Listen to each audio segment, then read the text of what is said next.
ये पीछे जो खूबसूरत जंगल देख रहे हैं आप ना, दरअसल जो हसदेव का आंदोलन है इसी जंगल को बचाने के लिए, और इस जंगल को क्यों बचाया जा रहा है इसके पीछे का कारण आपको बताने के लिए मैं आज कहीं पहुंचा हूं।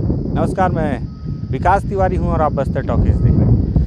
दरअसल सबसे पहले मैं आपको ये जंगल को इसलिए दिखाना चाह रहा हूं कि खूबसूरत जंगल, जब आप बहुत गर्मी में कूलर पंखा लगाकर अपने घरों पे बैठते हैं, एसी लगाकर बैठते हैं और कहते हैं यार गर्मी बर्दाश्त नहीं हो रही, तो इसी जंगलों के बीच में जो रहने वाले आदिवासी हैं बहुत सुकून से दोपहर का खाना खा के इन्हीं पेड़ों के नीचे आराम से इत्मीनान से बैठकर अपनी ज़िंदगी गुजारते हैं।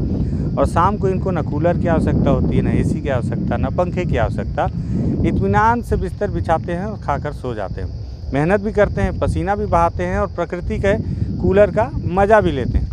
तो इन सारे आनंदों को उनसे दूर ना किया जाए, इसलिए वो हसदेव को उजाड़ने से रोकने के लिए आंदोलन कर रहे हैं। अब देखिए, उन्हें पता है कि जब हसदेव के जंगल, जो कि लगभग 2 लाख फिर बाद में 2.5 लाख ऐसे करके कुल मिला के जो आलोक शुक्ला जी बता रहे थे कि 4.5 लाख पेड़ के कट जाने के बाद का मंजर क्या होगा। अब वो मंजर देखिए। दरअसल हसदेव के ही इस जो कोयले की एक खदान है, इसका कुछ नाम है, अब नाम तो जान रहे मुझे याद रहता नहीं, लेकिन खदान देख लीजिए। तो ये खदान है, कभी यहाँ पे भी लाखों पेड़ हुआ करते थे, और जो इस तरफ की तस्वीर मैंने आपको पहले दिखाई वही तस्वीर यहाँ की भी हुआ करती थी।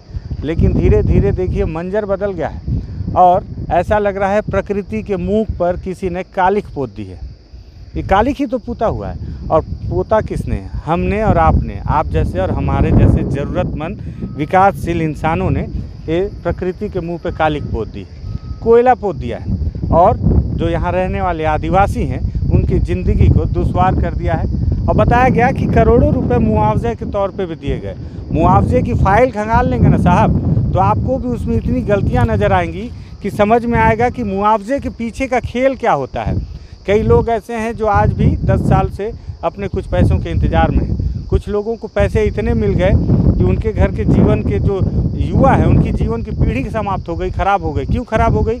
मोटरसाइकिल ले लिए, शराब पीने लगे। कल कुछ लोग से बात कर रहा था कि कई ऐसे परिवार हैं जिनके घर के युवा अचानक से इतना पैसा मिल गया, शराबखोरी करने लगे। पहले जो लोग तेंदुपत्ता तोड़ के मेहनत किया करते थे, अब फ्री के मिले इस पैसों से शराबखोरी करते करते आज मौत के मुंह में समा गए। अच्छी खासी ज़िंदगी आपके मुआवजे ने बर्बाद कर दी। अब इसके पीछे आप बोलेंगे कि उनके अंदर अज्ञानता है। जो आपके अपने तर्क होंगे, मेरे अपने तर्क हैं। कुछ युवाओं को लेकर आया हूँ, इनसे पूछते हैं। राजा भाई ये बताओ जी, पहले क्या स्थिति थी यहाँ पे? कब से है खदान आप जब से देखते हैं? सॉरी माइक गिर गया मेरा। देखिए एक खदान 2012 में खुला, और उससे पहले इतना अच्छा वातावरण था यहाँ, न गाड़ियों का आवाज़ था, न कुछ नहीं था। मस्त आराम से ज़िंदगी जी रहे थे, पेड़ के छाँव में बैठ कर अपना जंगल से जो भी है, तेंदू का फल होता है, सरई का बीनते हैं, तेंदू पत्ता होता है, और अनेकों प्रकार के, सांप काट देता है ना, सांप का दवाई भी इसी जंगल से मिलता था, जड़ी बूटी जी। अस्पताल जाने की कोई ज़रूरत नहीं था। लेकिन आज देख रहे हैं आपके परसा खदान इसका नाम है। अच्छा, परसा खदान, हाँ मैं पूछने वाला था। परसा के खदान नाम है। अच्छा जी, वो ये मंजर हो गया है जी। कैसा लगता है इसको देख के? इससे कुछ फ़ायदा आप लोग को होता है कि डस्ट वस्ट मिलता है? बढ़िया आता है, धूल? बहुत डस्ट आता है। अभी आप कैमरा को उधर दिखाएंगे तो देख सकते हैं वहाँ पे कितना धूल उड़ रहा है। हाँ ठीक बात। हाँ ये डस्ट देखिए आप, और ये धूल देखिए किधर जा रहा है। ये हमारी तरफ आ रहा है उड़कर, और ये धूल हमारी तरफ होते हुए धीरे धीरे गाँव की ओर चले जाएगा, गाँव के घरों में चला जाएगा, उनके भोजन में चले जाएगा, क्योंकि यहाँ विकास हो रहा है। और भी लोग हैं।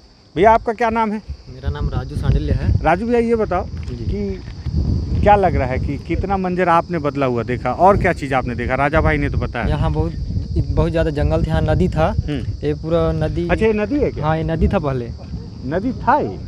अच्छा, पहले नदी था। मुझे लगा यहाँ से भी कोयला खोदा गया है। नहीं, अच्छा, उधर से नदी से आता था, फिर हम लोग गाँव तरफ जाता था। इस नदी से हम लोग खेती बाड़ी सिंचाई इसी के पानी से करते थे। अच्छा, और अब तो ये खुद ही प्यासी हो गई है, खुद सूख गया है नदी।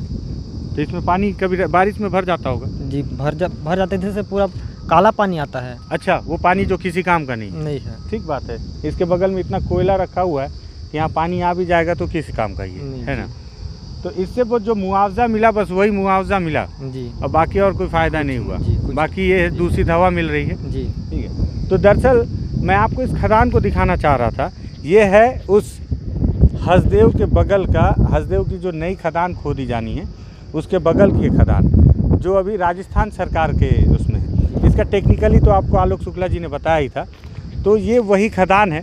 मुझे लगा कि इस खदान से आपको कंपेयर करके दिखाऊं, इस भयावह तस्वीर को आपको दिखाऊं कि हरे भरे पेड़ को काट कर जब 2.5 लाख और 2 लाख कुल मिलाकर 4.5 लाख पेड़ों को काट दिया जाएगा और उसके बाद जब खुदाई की जाएगी तो हरे भरे जंगलों का वो मंजर इसी तरह से हो जाएगा। वो खूबसूरती को फिर आप मंजर के तौर पर बोलने लगेंगे। और उसके बाद कारण ये है ना कि बिजली की दिक्कत है, कोयले की दिक्कत है, और आपको बिजली चाहिए, आपको एसी चाहिए, आपको सुकून चाहिए, आपको सारी सुविधाएं चाहिए। और सरकार का कहना है कि ये सारी सुविधाएं जब तक धरती को खोद के कोयले को निकाला नहीं जाएगा तब तक आपको नहीं मिल पाएंगी। लेकिन आप यकीन रखिए कि ऐसे सैकड़ों हज़ारों आदिवासियों के साथ साथ आपका जीवन भी प्रभावित होने वाला है। ये जो कोयले का काला धुआं आदिवासियों के घर पे जा रहा है, धीरे धीरे धीरे इसका एक असर आपके घर तक पहुंचेगा। बस इंतज़ार कीजिए, और अगर इंतज़ार नहीं करना चाहते तो आइए इस मुहिम में, आप भी आवाज़ उठाइए, बोलिए कि जंगल नहीं कटने देंगे। धन्यवाद।